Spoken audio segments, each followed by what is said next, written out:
Bonjour à tous, c'est Emmanuel pour Free Lunch, votre podcast hebdomadaire ultra néolibéral, et je suis avec Fergan aujourd'hui. Fergan, bonjour. Salut Emmanuel. Pour le 20e épisode, et on va vous parler aujourd'hui de libre-échange, puisqu'il y a 2 semaines, on a eu un petit souci technique quand on a enregistré l'épisode sur les élections américaines. On avait un petit segment sur le libre-échange, mais qui a malheureusement sauté, donc on voulait prendre le temps. Du coup, cette fois-ci, on s'assoit pour parler... on va vous faire un épisode entier rien que sur le libre-échange et les différents traités qu'on a pu entendre parler ces dernières années. Et un peu, on va dire, déjà commencer par mettre les choses au clair, puisqu'il y a beaucoup de concepts autour de ces idées de libre-échange, et notamment il y a une confusion très commune entre ce qu'on appelle le libre-échange et le mercantilisme. Donc nous, l'idée du libre-échange qu'on défend, c'est vraiment l'idée d'absence de barrières en fait au commerce entre les différents pays, alors que le mercantilisme, ça va être l'idée de favoriser l'activité économique et aider directement les entreprises d'un pays vers l'autre. Ça peut prendre après différentes formes, mais il y a vraiment une nuance très importante à faire là-dessus, entre ne pas intervenir dans les questions de commerce et intervenir pour aider le commerce. Et c'est un peu, on voulait un peu en parler aujourd'hui, et notamment on le voit dans on va revenir un peu plus en détail là-dessus, mais sur le dernier traité, le fameux, comment il s'appelle, j'ai oublié un petit TAFTA. Voilà, TAFTA. Non, le TTIP.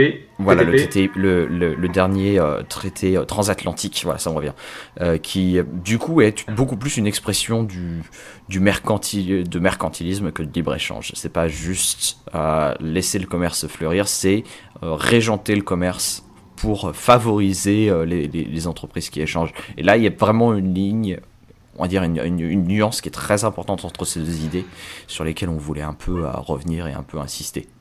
Ouais, tout à fait. Le libre-échange, pour ceux qui ne connaissent pas, c'est tout simple. C'est une doctrine qui prie l'autorité de laisser les produits circuler sur un territoire donné, indépendamment de la provenance géographique. Voilà, donc on laisse tout rentrer, et c'est aux consommateurs de faire leurs arbitrages, de choisir les produits qu'ils veulent plébisciter. S'il y en a un qui préfère consommer chinois plutôt que Nord-Pas-de-Calais, bon bah c'est très bien. S'il préfère consommer américain, australien plutôt que local, bon bah c'est à lui de décider.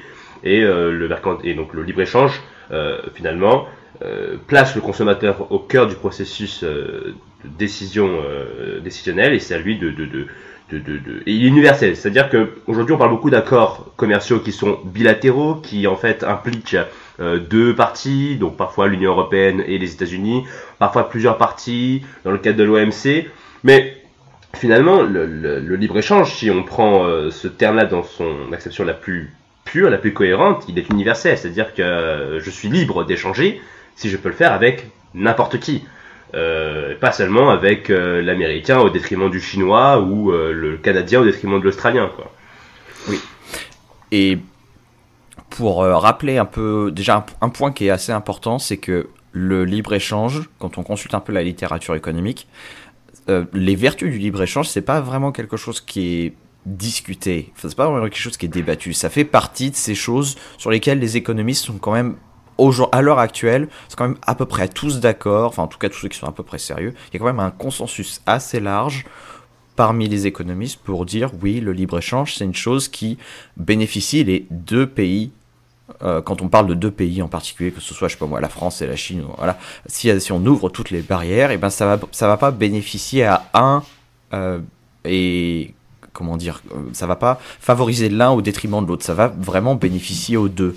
Et c'est un concept que David Ricardo a été le premier à théoriser, où en fait l'idée c'est l'idée des avantages comparatifs, c'est-à-dire que si vous avez Pierre et Paul, et que Pierre est très bon à produire quelque chose et que Paul est meilleur à produire quelque chose d'autre, bon, ça paraît logique de dire que Pierre va se spécialiser dans une chose et Paul dans une autre, et les 2 vont échanger. Et beaucoup de gens disent oui, mais qu'est-ce qui se passe quand Pierre est bon à peu près tout et que Paul est pas vraiment bon sur quoi que ce soit? Mais même dans ces cas de figure, vous faites un tout petit peu d'arithmétique, vous vous rendez compte que même si Paul est meilleur sur tous les points de vue que Pierre, c'est quand même plus intéressant pour lui de se spécialiser dans ce qu'il fait de mieux et d'échanger. Et il n'y a pas de cette idée de dire que si on ouvre les barrières, il va pas y avoir un pays qui va tout prendre au détriment de l'autre. C'est une vue de l'esprit, voilà, c'est une vue de l'esprit. Bah, encore une fois, c'est vraiment quelque chose sur lesquels les économistes sont à peu près tous d'accord pour dire que les échanges permettent une plus grande spécialisation au niveau des pays et permettent vraiment à tous les pays qui participent au commerce à améliorer leur niveau de vie et à s'enrichir. Oui, tout à fait. On optimise finalement la division du travail et donc la productivité de chacun.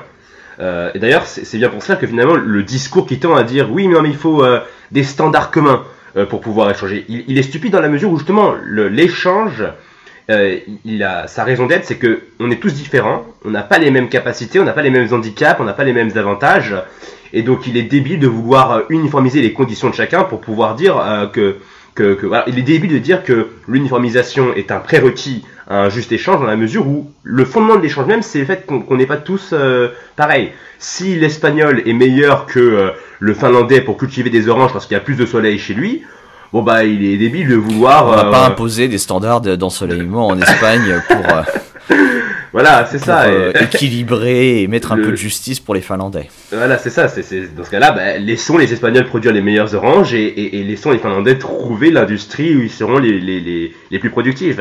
Et idem pour, je sais pas, si le roumain est plus productif que le français pour ce qui est du textile, parce que c'est une industrie à basse valeur ajoutée, que finalement, comme le niveau de vie des Roumains fait qu'ils sont moins exigeants en termes de salaire et que ça permet de faire des chaussettes d'un point de vue avec un meilleur rapport qualité-prix, il est totalement débile de vouloir détruire cet avantage comparatif relatif aux Roumains et ensuite de prétendre que l'échange est juste. Au contraire, c'est justement parce qu'on n'a pas les mêmes, on est tous différents, on n'a pas les mêmes conditions, qu'il est intéressant d'échanger et de nous répartir le travail de manière efficace, quoi. Oui, il y a quelque chose qui est très important à comprendre, c'est que dans le cas de figure, si vous prenez que ce soit les oranges espagnoles, les chaussettes roumaines ou les panneaux solaires chinois, peu importe, à un moment donné, si vous avez des produits ou des services moins chers qui proviennent d'un autre pays, ça veut dire que les consommateurs français vont avoir plus d'argent disponible pour d'autres choses. Et quand vous achetez, quand on a eu c'était surtout le textile chinois dans les années 90 qui a commencé à inonder le marché français, ça a été d'énormes gains en termes de pouvoir d'achat, où du coup les Français ont pu, au lieu d'acheter des vêtements français ou enfin des vêtements qui coûtaient cher, ils ont eu plus d'argent disponible pour acheter d'autres choses. La vraie question à se poser, c'est pourquoi est-ce que l'économie française n'est pas capable de s'adapter dans ce genre de choses et de produire des choses que les consommateurs veulent. Ça, c'est à mon avis la vraie question à poser. Mais en soi, le fait que des produits moins chers, enfin, c'est quand même une étrange logique de dire que des produits moins chers vont menacer l'économie et la richesse d'un pays. Au contraire, si d'autres pays sont prêts à produire des produits pour moins cher, c'est une très bonne nouvelle pour nous, c'est-à-dire qu'on va pouvoir libérer des ressources pour d'autres choses plus utiles. Donc oui, non, c'est vraiment un peu une variante de la vitre cassée, hein. On déplace, on enlève de l'argent dans la poche droite pour le mettre dans la poche gauche, mais au final non, c'est la logique derrière est fausse. Vraiment, des produits moins chers qui arrivent dans un pays, c'est une très bonne nouvelle pour le pays qui reçoit ça. Sauf peut-être pour le producteur qui était en concurrence et qui lui... mais c'est une autre question. Ah bah ça c'est une autre question. Mais après c'est ce que j'arrête pas de dire. Le capitalisme c'est de mettre les producteurs en concurrence. Hein. Le mercantilisme c'est de mettre les consommateurs en concurrence. Tout à fait. Et dans la logique de l'économie de marché, le producteur n'est pas une fin en soi. La finalité c'est le consommateur. Oui.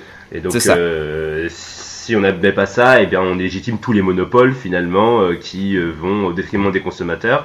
Alors même que la finalité de la production, c'est la consommation, quoi. Oui, faut vraiment garder une chose à l'esprit, c'est que pour le meilleur ou pour le pire, le capitalisme, c'est mettre le consommateur, c'est de faire que ce soit le consommateur est souverain. Donc des fois ça produit des choses qui sont pas parfaites, c'est vrai, mais au final, dans un système capitaliste, c'est le consommateur qui est souverain. Moi, je préfère largement un système qui vraiment donne le pouvoir au consommateur plutôt qu'un système qui donne le pouvoir aux producteurs. Ça oblige les producteurs ça garde un peu comment dire, ça impose une rigueur sur le dos des producteurs et non pas sur les consommateurs. Alors, ce qui est intéressant avec le libre-échange, donc, c'est que sur le plan de la doctrine, il y a, on l'a dit, un consensus, à la fois chez les économistes et même parfois un petit peu dans le discours politique, même si c'est pas toujours très rigoureux, mais qu'il y a un décalage complet en fait entre d'une part le discours, la théorie et les pratiques gouvernementales en la matière. On a beaucoup parlé des traités commerciaux qui aujourd'hui prolifèrent vraiment très rapidement. La plupart des traités commerciaux dont on entend parler aujourd'hui, c'est la conséquence de l'échec du cycle de Doha, qui était un cycle placé sous les auspices de l'OMC qui officiellement avait ambition de libéraliser, entre guillemets, je dis bien entre guillemets parce que je me méfie toujours de la conception libre-échangiste qu'ont les technocrates de l'OMC et des gouvernements en général. Et donc, à l'issue de cet échec-là, parce qu'on n'a pas réussi à mettre d'accord une centaine de pays sur telle ou telle condition, eh bien on va essayer de pratiquer le commerce, les traités commerciaux à une échelle beaucoup plus régionalisée, entre l'Union Européenne et les USA, entre l'Union Européenne et le Canada, entre l'Union Européenne et la Corée du Sud.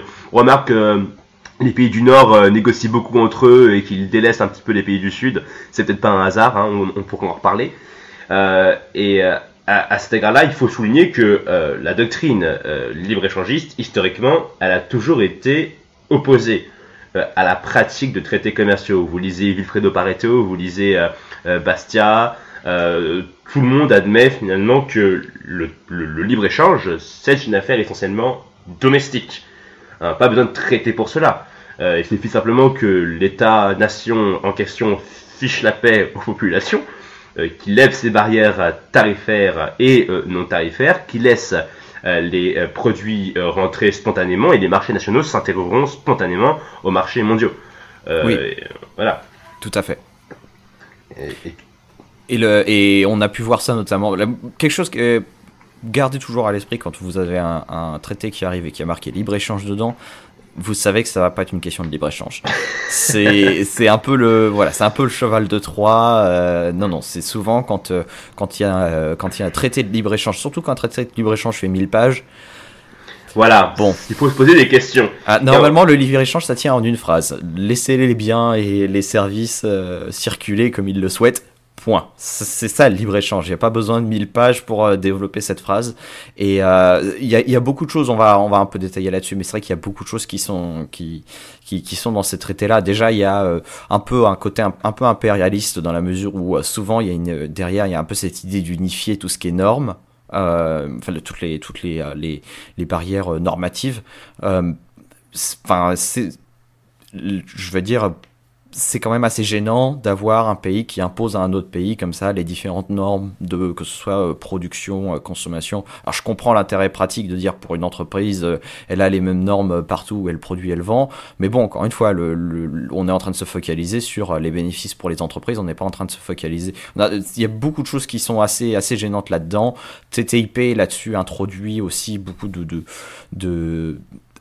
casse un peu la notion d'égalité de droit en disant dans certains cas les entreprises pourront utiliser les normes américaines sur le sol français et vice versa. C'est pas vraiment du libre-échange, ce genre de choses.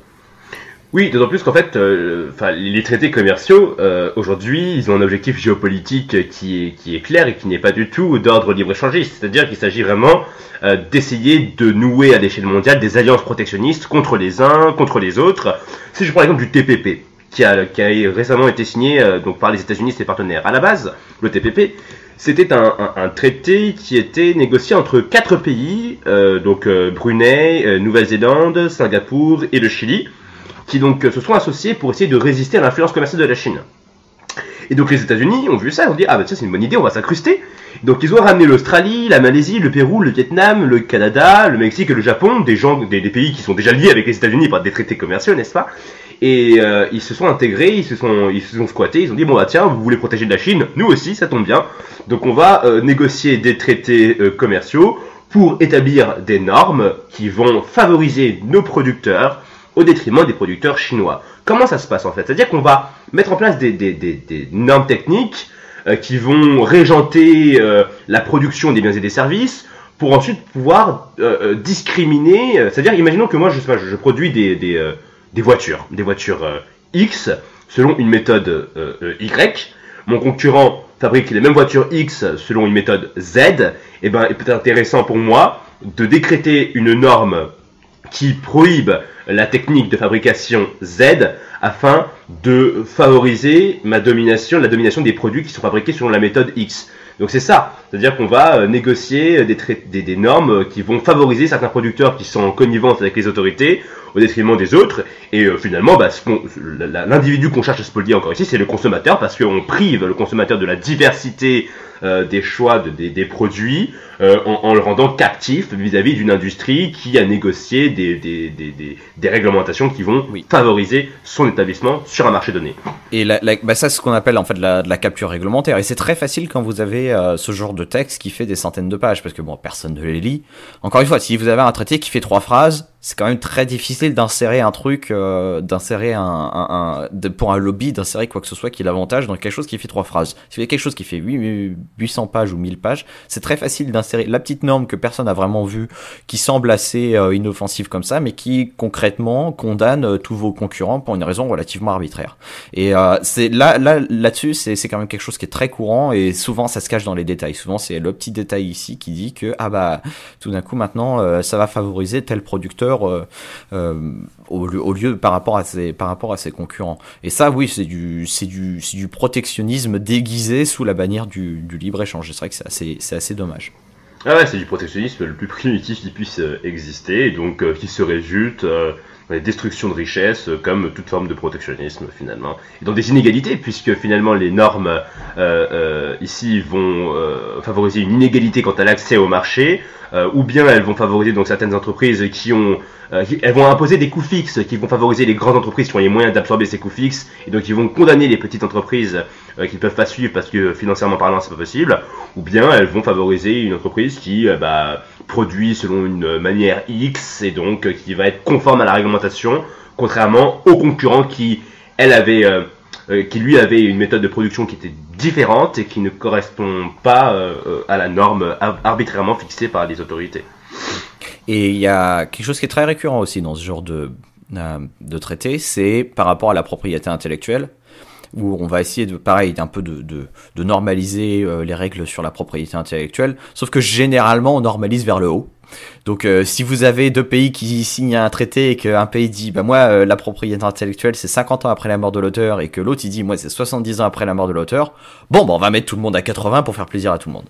Et c'est malheureusement un peu ce qui se passe souvent, et d'ailleurs c'est très souvent comme ça que les droits de propriété intellectuelle sont étendus. D'ailleurs ouais, et c'est une pratique qui est très ancienne, c'est-à-dire que les premiers traités commerciaux sur la propriété intellectuelle datent de 1883 et 1886 avec la Convention de Paris pour la protection de la propriété industrielle et la Convention de Berne pour la protection des œuvres littéraires et artistiques. Et donc ces textes ont été amendés plusieurs fois pendant le XXe siècle, et aujourd'hui regroupent environ, je crois, 176 États. Ces conventions, elles sont administrées par l'Organisation mondiale de la propriété intellectuelle, une bureaucratie donc internationale pour gérer tout ce qui est brevets, droits d'auteur, etc. Et donc cet enjeu-là, il est hyper important parce que en 94, il y a un véritable tournant.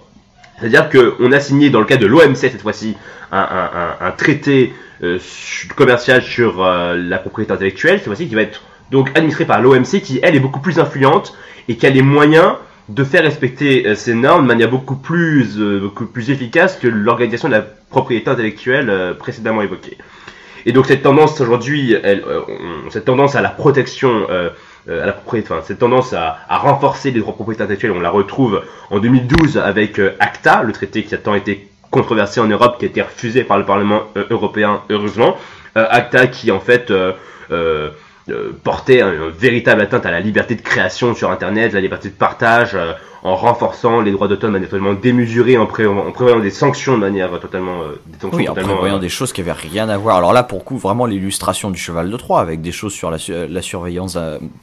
du coup, ça permettait une surveillance d'Internet sur tout ce qui était partage en frein, tout ce qui était en fait privé. Oui, voilà. Il y avait vraiment des choses, mais n'importe qui de sérieux regarde ça et peut pas prétendre que c'est du libre-échange, ce genre de choses.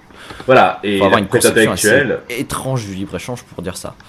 C'est ça. Et la propriété intellectuelle aujourd'hui, qui est encore une fois au centre de toutes les préoccupations géopolitiques, puisque aujourd'hui, par exemple, les États-Unis, l'Union européenne et le Japon mettent la pression sur l'Inde pour que l'Inde puisse durcir sa législation en matière de brevets pharmaceutiques. Aujourd'hui, l'Inde est devenue le laboratoire du tiers-monde parce qu'elle a justement une législation très souple au niveau des brevets qui est beaucoup moins restrictive que les législations qui peuvent caractériser les pays riches. Et c'est cette législation souple qui fait son dynamisme en matière de fabrication des médicaments. Et aujourd'hui, c'est menacé par les pressions des pays riches qui veulent donc durcir les privilèges de certaines industries pharmaceutiques pour garantir des monopoles en fait qui n'ont pas lieu d'être. Parce que, entendons-nous bien, dans une économie de marché authentique, les droits de propriété intellectuelle ont très peu de raisons d'être, pour ne pas dire pas du tout, mais on va pas développer ça maintenant, peut-être c'est trop technique. Oui, non, mais même ceux qui sont, enfin, même ceux qui défendent aujourd'hui, ceux qui sont en faveur d'une quelconque propriété intellectuelle sont d'accord pour dire que ce qu'on a aujourd'hui est absolument, va beaucoup trop loin. Ça, je pense que là-dessus, il y a à peu près pareil. Je pense pas qu'il y ait beaucoup de gens. À part quelques bureaucrates et à part quelques détenteurs de droits d'auteur, je pense pas qu'il y ait beaucoup de gens aujourd'hui pour défendre l'idée qu'on va pas assez loin dans la protection de la propriété intellectuelle. Je voulais revenir un peu sur quelques questions économiques et notamment il y a vraiment, quand on parle un peu élargir, parce que quand on parle de libre-échange, quand on parle de commerce international, il y a quelque chose qui revient, selon moi, de façon obsessive. C'est quand on parle de la balance commerciale. C'est-à-dire qu'on va pas arrêter de dire « Ah, mais regardez la balance commerciale, elle est déficitaire. Regardez les Allemands, ils s'en sortent tellement bien, leur balance commerciale, elle est excédentaire. » C'est une obsession qui n'a pas lieu d'être. Parce que qu'est-ce que ça signifie en termes très concrets, une balance commerciale excédentaire, déficitaire, pardon. Quand vous allez en France, vous avez une balance commerciale déficitaire, c'est-à-dire quoi? C'est-à-dire que c'est l'expression d'une préférence collective, c'est-à-dire que collectivement, les Français préfèrent consommer aujourd'hui qu'épargner. C'est-à-dire que s'ils étaient plus tournés vers l'épargne que vers la consommation, ils importeraient moins de produits, ils investiraient plus dans les entreprises, qui du coup seraient plus compétitifs, il y aurait plus d'exports, etc., etc. Et donc en fait, ce que la balance commerciale traduit, c'est juste une expression collective. C'est-à-dire qu'est-ce que la population préfère entre l'épargne et la consommation. C'est pas quelque chose qui est mal ou bien en soi, c'est mal quand on en fait un paramètre, c'est-à-dire quand on essaye de régler, de faire des réglages économiques pour atteindre une certaine balance commerciale, c'est là où on a des soucis entre guillemets. Quand on parle de l'Allemagne par exemple, c'est vrai que l'Allemagne a une balance excédentaire, on dit c'est une bonne chose, oui, enfin ça a une balance commerciale excédentaire parce qu'il y a des politiques publiques qui ont été mises en place pour casser la consommation intérieure et et favoriser les producteurs allemands, des fois au détriment du consommateur. Il y a des choses qui ont été faites en Allemagne, mais aussi il faut reconnaître qu'il y a des choses qui ont été faites dans un esprit purement mercantiliste, juste pour essayer d'avoir cette balance, parce que c'était un objectif, cette balance c'était devenu un objectif politique. Et je pense qu'il faut vraiment garder ça à l'esprit. C'est pas quelque chose de mal en soi ou bien en soi, que ce soit positif ou négatif. Ce qu'il faut après, ça peut traduire des mauvaises politiques publiques, ça peut traduire tout un tas de choses, mais en soi, ça reste l'indicateur d'une expression collective. Mais surtout qu'en fait, opposer l'importation à l'exportation, c'est totalement, enfin, ça n'a pas de sens. Je veux dire, pour importer, il faut exporter et vice versa. Je veux dire, ce qu'on appelle une importation en comptabilité nationale, finalement, c'est de l'argent qui sort pour des biens et des services de valeur équivalente qui rentrent, c'est tout. C'est-à-dire que j'achète un produit aux États-Unis pour 20 €, je vais donner 20 € à l'Américain, il va me donner un produit qui vaut 20 €. Au plan de la comptabilité nationale, on va compter ça comme une importation nette. Mais personne ne s'est approuvé ici. J'ai eu ce que je voulais, j'ai eu mon produit pour 20 €, l'Américain a eu ses 20 €, il s'est rien passé, quoi. C'est-à-dire que ça n'a pas de sens d'opposer l'importation à l'exportation. Les produits s'échangent contre des produits de toute manière, donc une importation, c'est une exportation. Oui, et surtout un peu pour revenir au basique, sur ce qu'on disait par rapport à Ricardo. Encore une fois, si l'Américain est prêt à vendre ce produit pour 20 €, c'est-à-dire que lui, il y trouve un profit. Si moi, je suis prêt à acheter ce produit à 20 €, c'est-à-dire que moi, personnellement, j'y trouve un profit, tout le monde est content, tout le monde est gagnant, tout le monde s'est enrichi. Si à un moment donné, entre le producteur américain et le consommateur français, il y a quelqu'un dans cet échange qui était lésé, cet échange n'aurait jamais eu lieu. C'est bien, s'il y a des échanges commerciaux qui se font, c'est bien parce qu'à un moment donné, les deux parties qui sont impliquées dans cet échange, ils trouvent chacun un bénéfice. Et ça veut aussi dire que, en comparaison, les producteurs français n'arrivaient pas à fournir ce que le producteur américain est capable de fournir. Et il y a vraiment beaucoup de choses, beaucoup d'idées fausses qui tournent autour des questions de commerce et qui, encore une fois, n'ont aucune... Enfin, quand on regarde la littérature économique, personne de sérieux va défendre ce genre d'idées. Quand on parle, par exemple, on va parler de la protection des emplois. On va pas, en érigeant des barrières commerciales, on va pas protéger le moindre emploi que ce soit. Et le commerce, le libre-échange ne détruit pas des emplois en net. C'est juste faux. Quand on a eu l'inondation, effectivement, quand on reprend la question du textile chinois qui a inondé le marché européen, et que c'est vrai que ça a détruit beaucoup d'industries européennes, mais ça a aussi donné un pouvoir d'achat immense aux consommateurs européens qui du coup ont pu le dépenser dans autre chose et créer des emplois dans de nouveaux services. Du coup, les personnes qui ne travaillaient plus dans le textile aujourd'hui travaillent dans autre chose. Alors pas en France, parce qu'en France on a des réglementations sur l'investissement et sur le travail qui sont absolument moribondes. Donc du coup, c'est vrai que nous, quand on perd des emplois en France, c'est un peu définitif malheureusement. Mais vous regardez les autres pays européens, vous regardez la Suisse qui est très ouverte, Suisse qui est super ouverte, qui a de chômage. La Suisse a absolument tout. Je veux dire, la Suisse a tout ce qu'on nous dit devrait détruire les emplois. La Suisse, elle n'a pas de ressources naturelles. Elle n'a pas de ressources naturelles. Elle n'a pas de salaire minimum. Elle a quasiment pas de code du travail. Elle est très ouverte sur l'extérieur. Elle a sa propre monnaie. Elle a une très forte mécanisation de son industrie. C'est une des industries les plus mécanisées d'Europe. Bizarrement, ils n'ont pas de chômage. Et ils ont parmi les salaires les plus élevés d'Europe. Donc dire que importer des produits, ça va détruire des emplois, oui, à très court terme, ça va peut-être détruire des emplois, mais c'est vraiment une vision extrêmement court-termiste. Au long terme, encore une fois, ça libère des ressources humaines et financières pour faire d'autres choses. Et ça, on peut pas parler du commerce sans regarder cet aspect-là. Oui, le commerce n'est pas un jeu à somme nulle, quoi. C'est ce qu'il faut vraiment retenir, c'est que ce n'est pas le profit de l'un, c'est la perte de l'autre. Il faut garder à l'esprit que ce sont des individus qui échangent et non pas des nations. Peut-être que lorsque on prend un prisme un peu plus individuel, on se rend compte finalement qu'il n'y a pas de perte, quoi. J'échange un produit contre un autre, et il peut pas y avoir une pénurie d'emplois parce que de toute façon, pour consommer, il faut bien que je puisse produire, donc ça implique de se spécialiser là où finalement je suis le plus productif.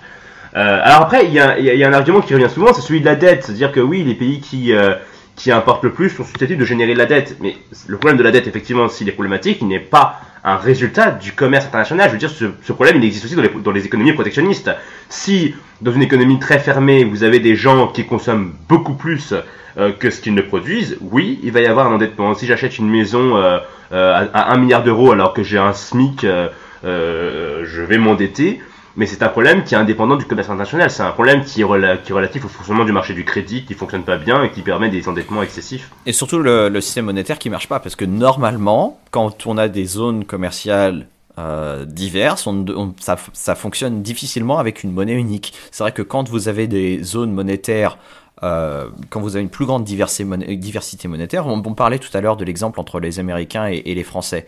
Quand à un moment donné, il y avait dans les années 80, tout le monde était inquiet aux États-Unis des importations japonaises. Sauf que qu'est-ce qui s'est passé à ce moment-là? Encore une fois, c'était l'expression d'une préférence collective. Les Américains avaient une préférence pour la consommation, les Japonais une préférence pour l'épargne. Qu'est-ce qui s'est passé? Du coup, les Japonais, parce qu'il faut pas oublier une chose, c'est que quand les Japonais reçoivent les dollars des produits qu'ils vendent, ils vont pas s'asseoir sur les tas de billets, que je sache. Ils vont pas faire des jolies petites piles et puis mettre ça sous leur matelas et jamais s'en servir. Les dollars au Japon, c'est complètement inutile. Ils fonctionnent au yen là-bas. Donc qu'est-ce qu'ils font directement? Ils vont aller échanger ces dollars contre des yens. Et donc du coup, ça fait après fluctuer.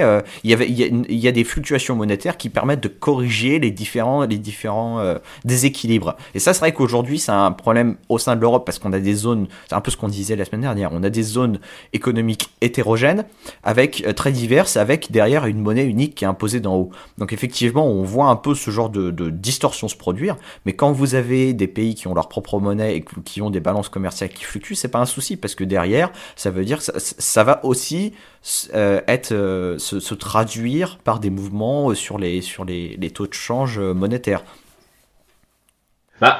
en résumé, pour le commerce international, je pense qu'il est intéressant, qu'il est important de dire que finalement, si on se préoccupe vraiment du libre-échange, il faut garder la perspective finalement que l'unilatéralisme, c'est la meilleure solution pour arriver à une libre-échange la plus totale sans s'écharper sur des normes débiles entre 180 États. On ne peut pas négocier un accord de libre-échange à 180, c'est pas possible. Non. Donc c'est juste pas possible. Déjà qu'on n'arrive pas à régler des problèmes mineurs de dette à 27, alors les accords de libre-échange à 180, bon courage.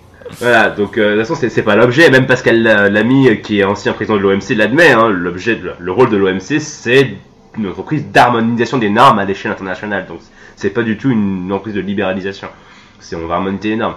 Et il faut garder à l'esprit que la meilleure manière, la plus efficace, la plus rapide, la plus juste de promouvoir le libre-échange, c'est dire à l'échelle domestique, à l'échelle de l'État en question, bon bah on laisse tout rentrer. Et ensuite, alors il y a un argument qu'on oppose à cela, c'est quid des produits dangereux. Ça peut être un argument pertinent, effectivement. Si on ouvre les frontières, qu'on abolit toutes les normes tarifaires et non tarifaires, est-ce qu'on va pas avoir des produits dangereux, toxiques, qui vont rentrer? À cela, on peut répondre très facilement qu'on peut voter une loi très simple. Par exemple, tout individu qui produit ou commerce un bien, un service dont une utilisation normale génère des dommages à autrui, à sa propriété, sans son consentement, eh bien, il sera puni de X euros d'amende ou bien X années de prison. Avec cette simple règle, finalement, on responsabilise toute une chaîne de production, on internalise les contrôles qui seront ensuite répercutés sur les consommateurs, mais c'est beaucoup plus efficace que de foutre des normes techniques hyper complexes, dont le contrôle va reposer sur le contribuable, normes techniques dont l'utilité est parfois très discutable, pour ne pas dire nulle dans la plupart des cas. Et c'est un moyen donc d'assurer la sécurité tout en consacrant donc la liberté des échanges entre les individus. C'était le 20e épisode de Free Lunch. Comme d'habitude, on remercie Fergan d'avoir participé et n'hésitez surtout pas à nous retrouver sur les réseaux sociaux, les liens sont dans la description, vous pouvez vous abonner et le French Libertarien est un projet bénévole qui repose sur vos dons pour tout simplement pour continuer à payer l'hébergement et ce genre de choses, donc n'hésitez pas à passer par Tipeee. Merci à tous et à la prochaine, au revoir. Salut.